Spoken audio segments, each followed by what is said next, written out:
Exodus 7. The Lord answered Moses, See, I have made you like God to Pharaoh, and your brother Aaron will be your prophet. You are to speak all that I command you, and your brother Aaron is to tell Pharaoh to let the Israelites go out of his land. But I will harden Pharaoh's heart, and though I will multiply my signs and wonders in the land of Egypt, Pharaoh will not listen to you. Then I will lay my hand on Egypt, and by mighty acts of judgment I will bring the divisions of my people the Israelites out of the land of Egypt. And the Egyptians will know that I am the Lord, when I stretch out my hand against Egypt and bring the Israelites out from among them. So Moses and Aaron did just as the Lord had commanded them. Moses was 80 years old, and Aaron was 83 when they spoke to Pharaoh. The Lord said to Moses and Aaron, When Pharaoh tells you, perform a miracle, you are to say to Aaron, Take your staff and throw it down before Pharaoh, and it will become a serpent. So Moses and Aaron went to Pharaoh and did just as the Lord had commanded. Aaron threw his staff down before Pharaoh and his officials, and it became a serpent. But Pharaoh called the wise men and sorcerers and magicians of Egypt, and they also did the same things by their magic arts. Each one threw down his staff, and it became a serpent. But Aaron's staff swallowed up the other staffs. Still, Pharaoh's heart was hardened, and he would not listen to them, just as the Lord had said. Then the Lord said to Moses, Pharaoh's heart is unyielding. He refuses to let the people go. Go to Pharaoh in the morning as you see him walking out to the water. Wait on the bank of the Nile to meet him, and take in your hand the staff that was changed into a snake. Then say to him, The Lord, the God of the Hebrews, has sent me to tell you, Let my people go, so that they may worship me in the wilderness. But you have not listened until now. This is what the Lord says. By this you will know that I am the Lord. Behold, with the staff in my hand, I will strike the water of the Nile, and it will turn to blood. The fish in the Nile will die, the river will stink, and the Egyptians will be unable to drink its water. And the Lord said to Moses, Tell Aaron, take your staff, and stretch out your hand over the waters of Egypt, over their rivers and canals and ponds and reservoirs, that they may become blood. There will be blood throughout the land of Egypt, even in the vessels of wood and stone. Moses and Aaron did just as the Lord had commanded. In the presence of Pharaoh and his officials, Aaron raised the staff and struck the water of the Nile, and all the water was turned to blood. The fish in the Nile died, and the river smelled so bad that the Egyptians could not drink its water, and there was blood throughout the land of Egypt. But the magicians of Egypt did the same things by their magic arts. So Pharaoh's heart was hardened, and he would not listen to Moses and Aaron, just as the Lord had said. Instead, Pharaoh turned around, went into his palace, and did not take any of this to heart. So all the Egyptians dug around the Nile for water to drink, because they could not drink the water from the river. And 7 full days passed after the Lord had struck the Nile. Exodus 8. Then the Lord said to Moses, Go to Pharaoh and tell him that this is what the Lord says. Let my people go, so that they may worship me. But if you refuse to let them go, I will plague your whole country with frogs. The Nile will teem with frogs, and they will come into your palace, and up to your bedroom, and onto your bed, into the houses of your officials and your people, and into your ovens and kneading bowls. The frogs will come up on you and your people and all your officials. And the Lord said to Moses, Tell Aaron, stretch out your hand with your staff over the rivers and canals and ponds, and cause the frogs to come up onto the land of Egypt.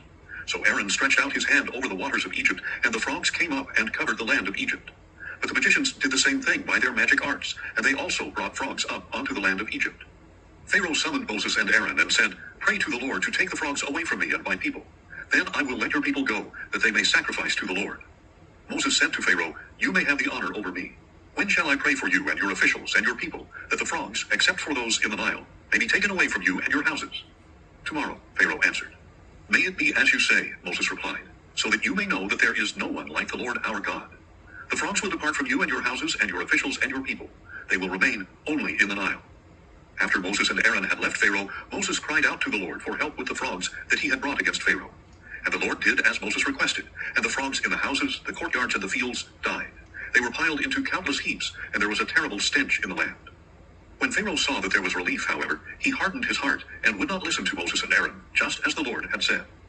Then the Lord said to Moses, Tell Aaron, stretch out your staff and strike the dust of the earth, that it may turn into swarms of gnats throughout the land of Egypt.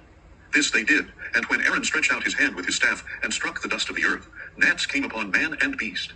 All the dust of the earth turned into gnats throughout the land of Egypt. The magicians tried to produce gnats using their magic arts, but they could not, and the gnats remained on man and beast. This is the finger of God, the magicians said to Pharaoh. But Pharaoh's heart was hardened, and he would not listen to them, just as the Lord had said. Then the Lord said to Moses, Get up early in the morning, and when Pharaoh goes out to the water, stand before him and tell him that this is what the Lord says. Let my people go, so that they may worship me. But if you will not let my people go, I will send swarms of flies upon you and your officials and your people and your houses. The houses of the Egyptians and even the ground where they stand will be full of flies. But on that day I will give special treatment to the land of Goshen, where my people live. No swarms of flies will be found there. In this way you will know that I, the Lord, am in the land. I will make a distinction between my people and your people. This sign will take place tomorrow." And the Lord did so. Thick swarms of flies poured into Pharaoh's palace and into the houses of his officials. Throughout Egypt the land was ruined by swarms of flies. Then Pharaoh summoned Moses and Aaron and said, "Go, sacrifice to your God within this land." But Moses replied, "It would not be right to do that, because the sacrifices we offer to the Lord our God would be detestable to the Egyptians. If we offer sacrifices that are detestable before the Egyptians, will they not stone us? We must make a 3-day journey into the wilderness and sacrifice to the Lord our God as he commands us." Pharaoh answered, "I will let you go and sacrifice to the Lord your God in the wilderness, but you must not go very far. Now pray for me." "As soon as I leave you," Moses said, "I will pray to the Lord, so that tomorrow the swarms of flies will depart from Pharaoh and his officials and his people." But Pharaoh must not act deceitfully again by refusing to let the people go and sacrifice to the Lord. Then Moses left Pharaoh and prayed to the Lord, and the Lord did as Moses requested. He removed the swarms of flies from Pharaoh and his officials and his people. Not one fly remained. But Pharaoh hardened his heart this time as well, and he would not let the people go. Exodus 9. Then the Lord said to Moses, "Go to Pharaoh and tell him that this is what the Lord, the God of the Hebrews, says. Let my people go, so that they may worship me. But if you continue to restrain them and refuse to let them go, then the hand of the Lord will bring a severe plague on your livestock in the field, on your horses, donkeys, camels, herds, and flocks. But the Lord will make a distinction between the livestock of Israel and the livestock of Egypt, so that no animal belonging to the Israelites will die." The Lord set a time, saying, "Tomorrow the Lord will do this in the land." And the next day the Lord did just that. All the livestock of the Egyptians died, but not one animal belonging to the Israelites died. Pharaoh sent officials and found that none of the livestock of the Israelites had died. But Pharaoh's heart was hardened, and he would not let the people go. Then the Lord said to Moses and Aaron, "Take handfuls of soot from the furnace. In the sight of Pharaoh, Moses is to toss it into the air. It will become fine dust over all the land of Egypt, and festering boils will break out on man and beast throughout the land." So they took soot from the furnace and stood before Pharaoh. Moses tossed it into the air, and festering boils broke out on man and beast. The magicians could not stand before Moses, because the boils had broken out on them and on all the Egyptians. But the Lord hardened Pharaoh's heart, and he would not listen to them, just as the Lord had said to Moses. Then the Lord said to Moses, "Get up early in the morning, stand before Pharaoh, and tell him that this is what the Lord, the God of the Hebrews, says. Let my people go, so that they may worship me. Otherwise I will send all my plagues against you and your officials and your people, so you may know that there is no one like me in all the earth. For by this time I could have stretched out my hand and struck you and your people with a plague to wipe you off the earth. But I have raised you up for this very purpose, that I might display my power to you, and that my name might be proclaimed in all the earth. Still, you lord it over my people, and do not allow them to go. Behold, at this time tomorrow, I will rain down the worst hail that has ever fallen on Egypt, from the day it was founded until now. So give orders now to shelter your livestock and everything you have in the field. Every man or beast that remains in the field and is not brought inside will die when the hail comes down upon them." Those among Pharaoh's officials who feared the word of the Lord hurried to bring their servants and livestock to shelter. But those who disregarded the word of the Lord left their servants and livestock in the field. Then the Lord said to Moses, "Stretch out your hand toward heaven, so that hail may fall on all the land of Egypt, on man and beast, and every plant of the field throughout the land of Egypt." So Moses stretched out his staff toward heaven, and the Lord sent thunder and hail, and lightning struck the earth. So the Lord rained down hail upon the land of Egypt. The hail fell, and the lightning continued flashing through it. The hail was so severe that nothing like it had ever been seen in all the land of Egypt from the time it became a nation. Throughout the land of Egypt, the hail struck down everything in the field, both man and beast. It beat down every plant of the field and stripped every tree. The only place where it did not hail was in the land of Goshen, where the Israelites lived. Then Pharaoh summoned Moses and Aaron. "This time I have sinned," he said.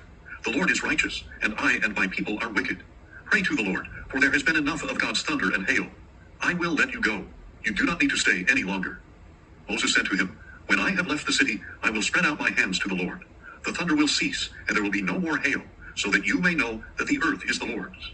But as for you and your officials, I know that you still do not fear the Lord our God." Now the flax and barley were destroyed, since the barley was ripe and the flax was in bloom. But the wheat and spelt were not destroyed, because they are late crops. Then Moses departed from Pharaoh, went out of the city, and spread out his hands to the Lord. The thunder and hail ceased, and the rain no longer poured down on the land. When Pharaoh saw that the rain and hail and thunder had ceased, he sinned again and hardened his heart, he and his officials. So Pharaoh's heart was hardened, and he would not let the Israelites go, just as the Lord had said through Moses.